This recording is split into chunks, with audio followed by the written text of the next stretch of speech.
Hi, hello, and welcome to this new paper walkthrough and explanation. Today we are going to look at pretty important paper when it comes to 3D deep learning, especially in the field of autonomous driving, which is VoxelNet, end-to-end learning for point cloud-based 3D object detection. This paper is actually from two researchers at Apple and is from 2017. The reason why I chose this paper as interesting to read and explain is because it was one of the first papers which basically moved the entire pipeline as end-to-end learning, as it's highlighted here. So we move away from handcrafted features as they were used in previous works, and we train end-to-end a network from scratch to make 3D object detections. Here we have the first image of the paper, and this is basically what the aim of the network is. So given a 3D point cloud, so a set of points in 3D dimensional, in this case, this is a scene from the KITTI dataset, so in the realm of autonomous driving. So a really big scan with a lot of points, like 100,000 or more points. The end goal is to have 3D bounding boxes around the objects and to also classify such objects as it's seen here. So we have 3D bounding boxes and the color corresponds to different classes. Yeah, so I don't know if I mentioned, but the VoxelNet takes as an input just and only the 3D points. So it's it does not require any mapping or any use of, for example, RGB images, but it's able to make 3D object detections just using the raw 2D point cloud.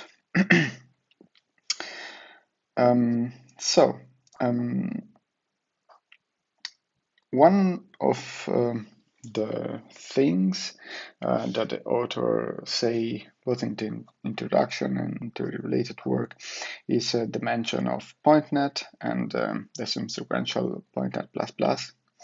And why can't we just use PointNet to do such object detection? Oh, by the way, my last video was on PointNet, so if you haven't watched it and you're interested in it and you want to know what it's about, you can go and have a look. But basically the idea of PointNet is that we try to either classify or segment a set of 3D points. However, this set of 3D points is relatively small. So, for example, when we talk about a PointNet, we are talking about, for example, 1000 points. However, if you look at a 3D scan, we are in the realm 100,000 points. So basically, PointNet, in order to use PointNet directly with such a large set of points, you would need quite a lot of memory and quite a lot of computation, which is not ideal in the realm of autonomous driving, since you in one cycle, so when the sensor detects or gives out a point cloud, then you need to do the detection, and from detection then there are other steps until you create a trajectory. So you cannot take, for example, 1 or 2 seconds to process one point cloud, because then you wouldn't be able to run your device on real time. Okay, so let's just now talk generally about the idea of VoxelNet. The idea is pretty interesting for the time. which was published, which basically it's composed of 3 steps. So first, we have the input raw point cloud, which goes into this feature learning network. Now, this is the main contribution of the paper. This is what made VoxelNet different from previous publications, and this is what really really made it such a famous paper. And then there is this convolutional middle layers and the region proposal network. Now these two were already used in top detector at the times, so they just adapted them to their network. However, the most important thing that the author contributed was this. And the idea of the feature learning network is quite simple. However, it was pretty radical for the time, because basically before VoxelNet, at least VoxelNet was one of the first one. I'm not sure if it was the really first one, but the idea was that you have a 3D point cloud, right? So let's say that we have a bunch of points. So just like that. And as point cloud does, we create a voxelization of this point cloud. A voxelization basically means that we divide our 3D space, so first in a 2D grid, however, then we add also the third dimension, and so we have basically that our entire space is divided in this sort of grids here. So just like that. Here in the paper is a little bit better depicted as I'm doing. However, for each of these voxels, which are basically a thing called here, which is this a voxel, we have that a bunch of the points in the point cloud falls inside on it. And the networks before VoxelNet, what they used to do was to basically extract handcrafted features. So one would say, I think for the purpose of my application, the features that I want to encode in this voxel would be, I don't know, the center position, the maximum height, and so on. So one engineer would sit there and think, okay, what features are important for my application, and what can I do to then help these other two steps here, which are the convolutional layers and the region proposal network. And VoxelNet throws away this idea, and their idea is basically we do not compute features by ourselves, but we use, as they call them, voxel feature encoding, which basically allows to extract from the points which are inside a voxel features. However, such features are learned and not directly handcrafted, which allows for more features and allows the network to learn the features that are actually important for them to have good object detection. And yeah, so I think now we can go a little bit through more in detail on how this process works. So as we said, here we have our 3D point cloud, and we divide it in voxels. And the first thing that I do is grouping. And basically grouping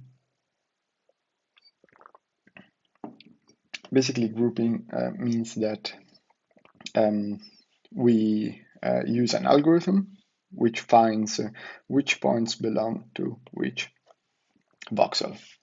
Now, just a mention, this is one way of implementing it. However, they actually propose an efficient computation of this way of basically computing the voxelization. However, we're going to explain that at the end. However, the idea is pretty simple. We have such voxels, so we have this region of 3D space. We compute which voxel, which point belong to which voxel. And then the second step is random sampling. Now, the thing with LiDAR point clouds, which are different from, for example, images or, I don't know, even 3D scans of other objects, is that they are dense in some parts. So, for example, here we can see that the rear back of this car is pretty dense, and also this pedestrian. However, we can also see that, for example, the further away we go and the fewer points we have, and also we have that some of the parts of objects are occluded, as for example this other part of the car. So we have a really sparse way of perceiving our environment.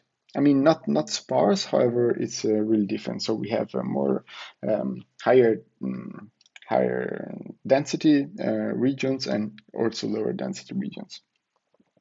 So the thing with random sampling is, the idea is that since we will have regions of space which will have many points inside a voxel, and region of space where there won't be that many, then we choose a random number of, not a random number, but we choose randomly a fixed number of points for each voxel. So for example, here we would say for each voxel we want only, for example, 10 points, and these 10 points we choose them randomly. So it's not 1, 2, 3, but for example, it's going to be one of these points, however, randomly chosen, not, for example, in some deterministic way.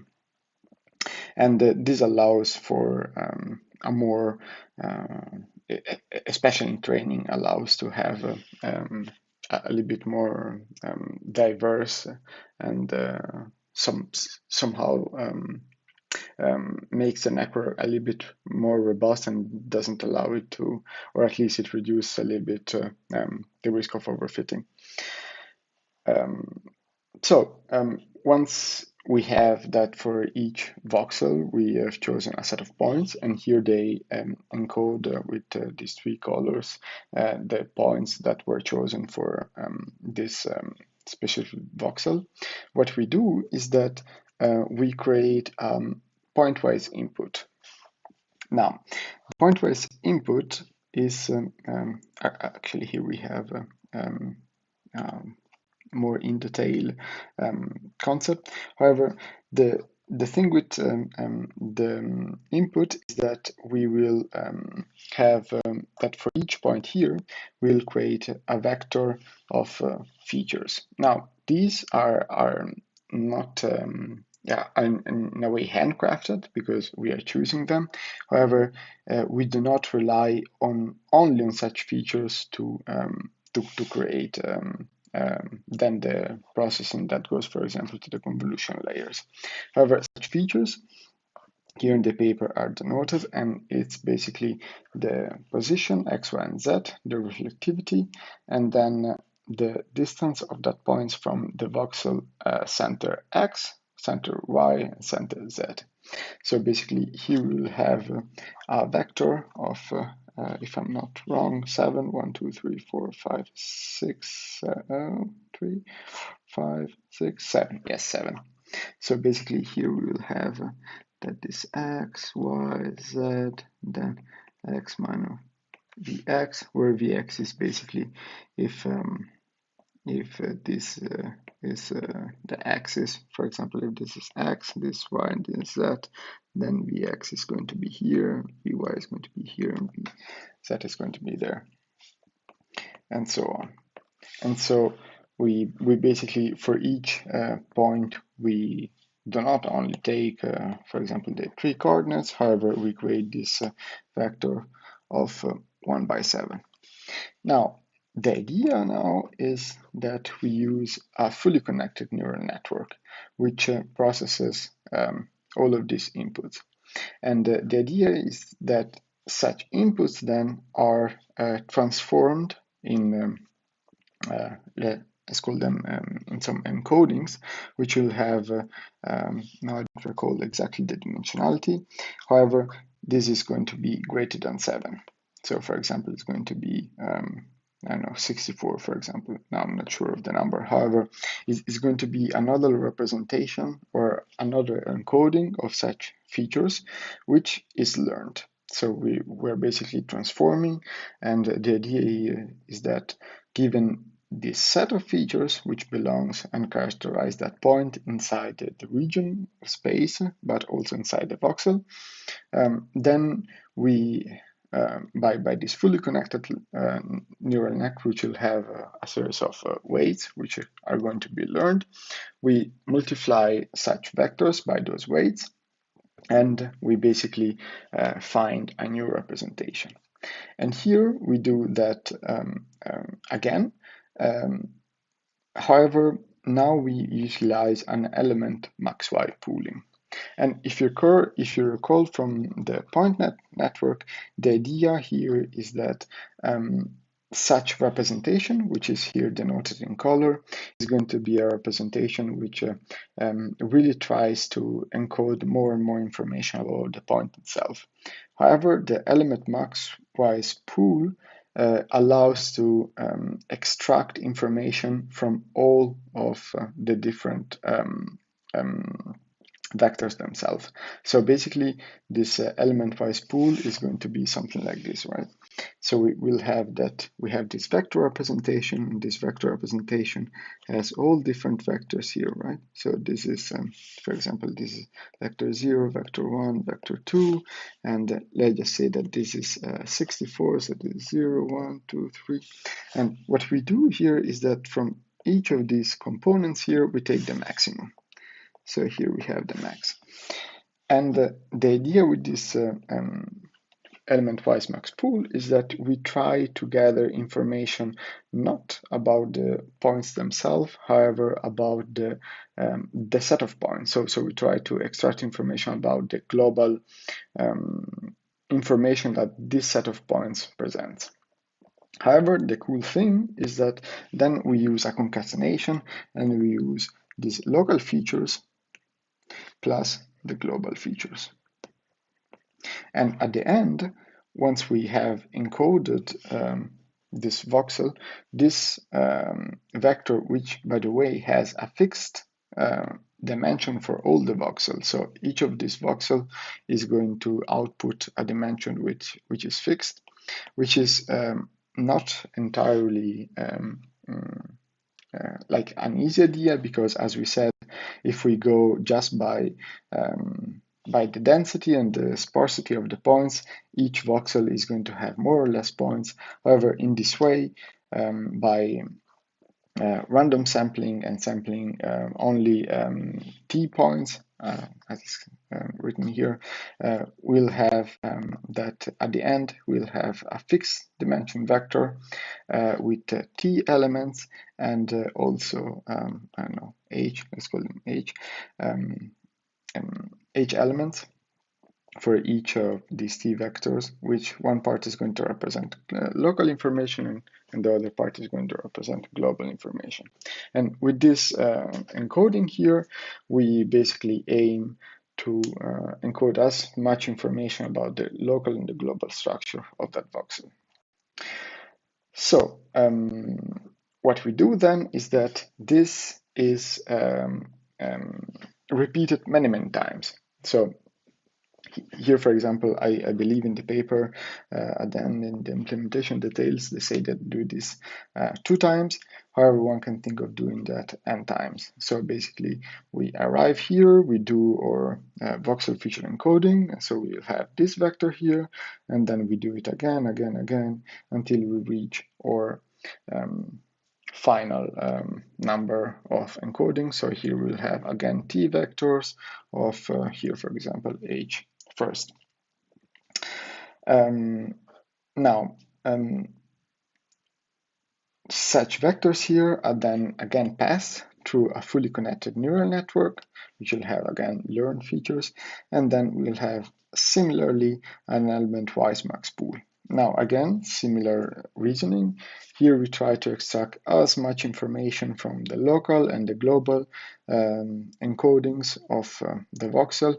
And basically with this information, we choose the information that all of the points in that voxel are best to represent what that voxel is expressing. And basically, at the end, we'll have that each voxel it's only described not by the number of points or each feature is belonging to a different point, but is expressed by this only single vector here. So now that we have talked about the main contribution of the paper, we can spend a few words about the second and third part of the network. Now, the second part is convolution middle layers, and what this basically is a set of 3D convolutions. So basically the idea is that at the end of our voxel feature encoder, we'll have this sparse 4D tensor with dimension C, D first, H first, and W first. And this is going to be something like this, right? Where each of these voxels is basically a vector with dimensionality C of such encoded features. And at the end, we're going to have a shape of 128 by 10 by 400 by 352.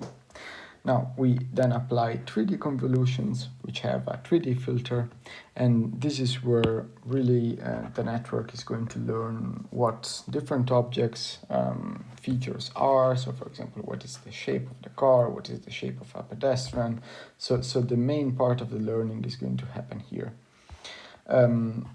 Finally, when we complete our 2 or 3 layers of convolution, we'll have that the dimensionality has been reduced. So, for example, in the paper, they'll have that the features, so or C before is reduced at 64, then the height at 2, however, the width and the length remains the same. In the paper, however, they then recombine the first and the second dimensionality in just one, which is 128, as described here. Now, such convolution middle layer then feeds it to the region proposal network. Now, what is the region proposal network? Region proposal network is basically a set of 2D convolutions. So here we are just thinking of this as a 2D grid, right, of our space. However, this is going to have 128 layers, where each of these cells here has basically dimensionality 128. However, the idea here is to use a region proposal network, which just reduces the dimensionality, and then using deconvolutions tries to return the original dimensionality. However, using also some skipped connection. However, the most important thing for the paper is that here we have 2 heads. We have the probability score map and we have the regression map. Now, in order to explain what those are, we're going to have a look at the loss function. So, our loss function is composed of basically 2 blocks. The first one is going to be our regression block, which is where we are going to basically teach our network to say where exactly in our space is an object and what are the dimensionality of this 3D bounding box object. Whereas here the first part of the loss, this is basically teaching the network that yes, in that part of the space there is an object, or no, there is no object. However, I would like to spend just a few words regarding these 2 vectors here, so UI and UI star. Now, UI and UI star, as it says here on on the paper, basically U star is just a bunch of delta x, delta y, delta z, and so on for all of the different 7 components. However, how are they computed? They are computed utilizing the anchors that the network uses for the intersection of a union with the ground truth. So in detail, this means that we'll have our 2D grid, right? And in this 2D grid, the paper in particular says that they use two anchors. They use an anchor which has fixed size, so the length, width, and height and rotation is going to be fixed, and the same identical anchor, however rotated, of 90 degrees. So each of these cells here is going to have something like this, right? It's going to have, for example, let's say that we take this cell here. Let's say that, for example, this grid has, or this anchor here has this dimensionality. This one has this one, and let's also say that we use it for also this one, and we're going to have something like this, right? Now, we'll have also some ground truth bounding box. This comes from the labels, and this ground truth bounding box basically is going to be positioned here on our grid. And let's say that, for example, we have a car which has this shape here. Now, how do we teach our network that in that position there is a car, and we want to actually say that in that cell we want to predict basically the dimensions? What we do is that we utilize the intersection over union metric between all of the anchors, so between all of this and this, with the ground truth. So let's just take, for example, that here we have one ground truth. And basically we say that if an anchor has intersection of a union greater than 0.6, then this anchor is called positive. If it is less than 0.45, then it is negative. The things in between, the authors say that they don't care. But in this example here, we'll have, for example, that this one here is going to have basically intersection of a union 0.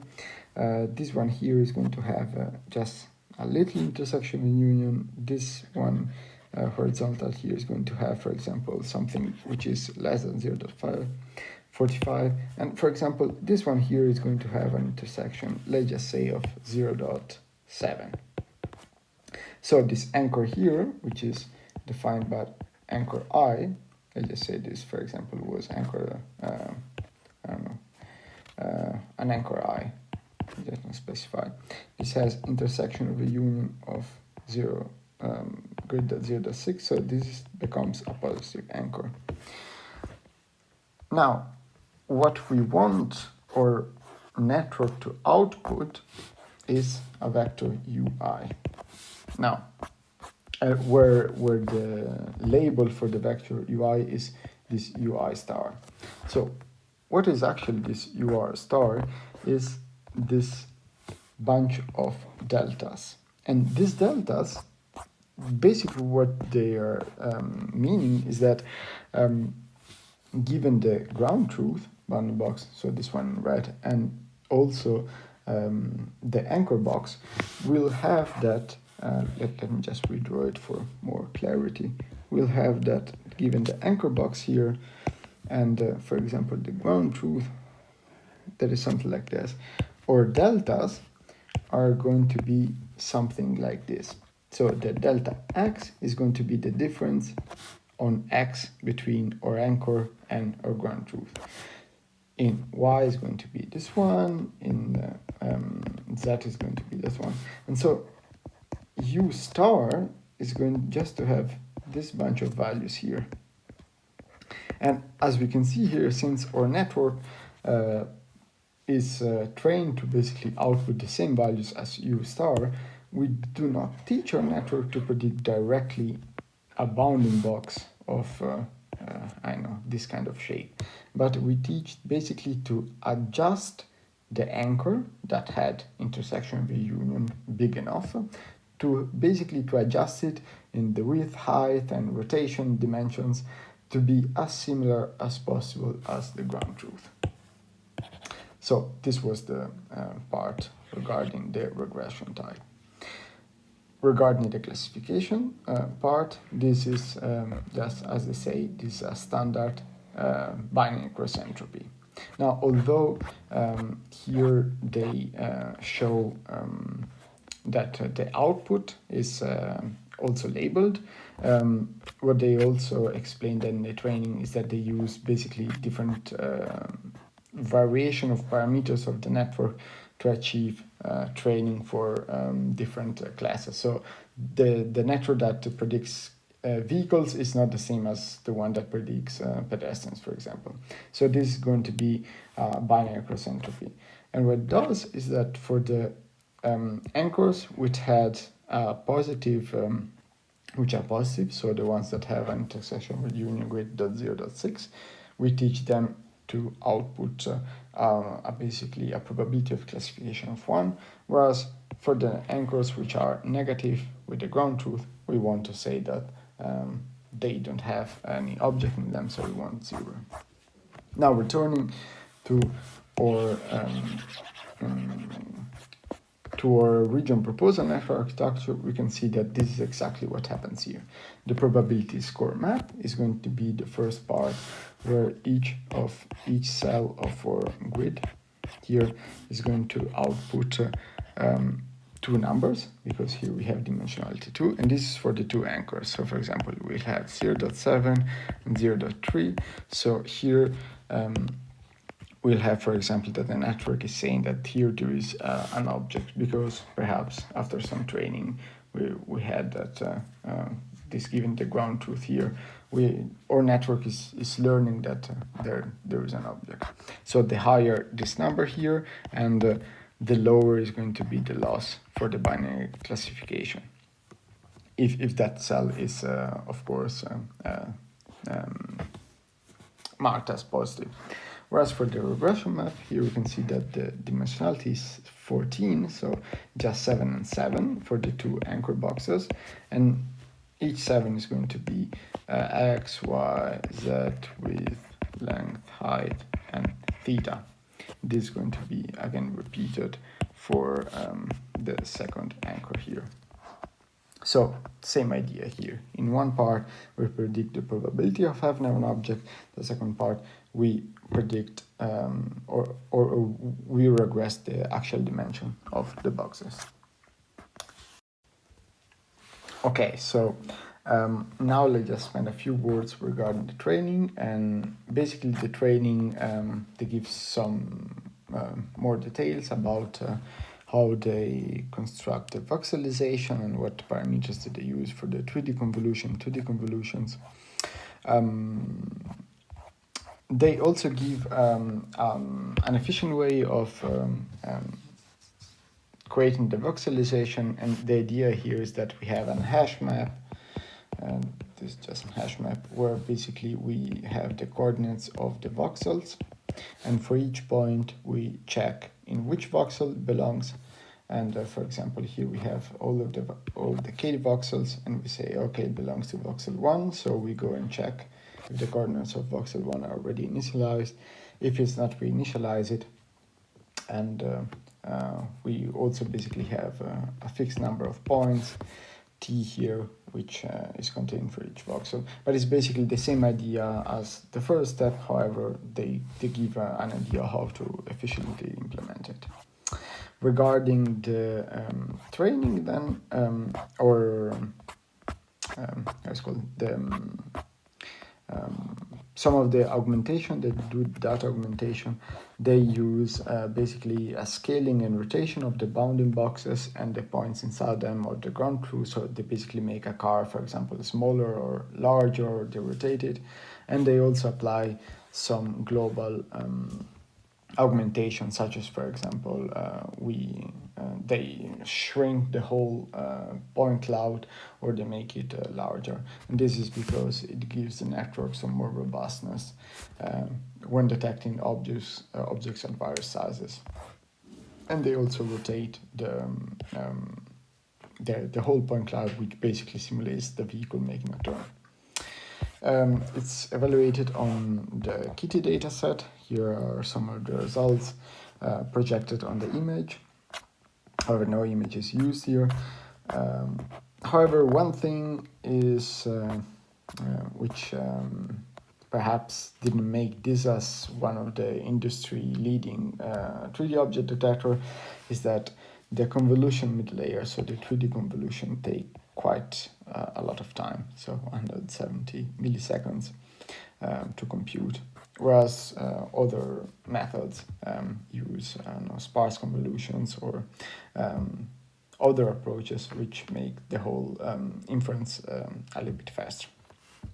So that was it for VoxelNet. I hope that you learned something from this video, and I hope that I could express the main ideas of VoxelNet more or less clearly. And yeah, I suggest you to have a look at my GitHub, where I have some other projects that I implemented with some of the codes, which are also related to some of the videos that I'm going to make or that I've already made. Yeah, if you have any suggestions, of course, you can leave a comment and suggest another paper that I might have skipped or that is worth having a look at it. But yeah, see you next time.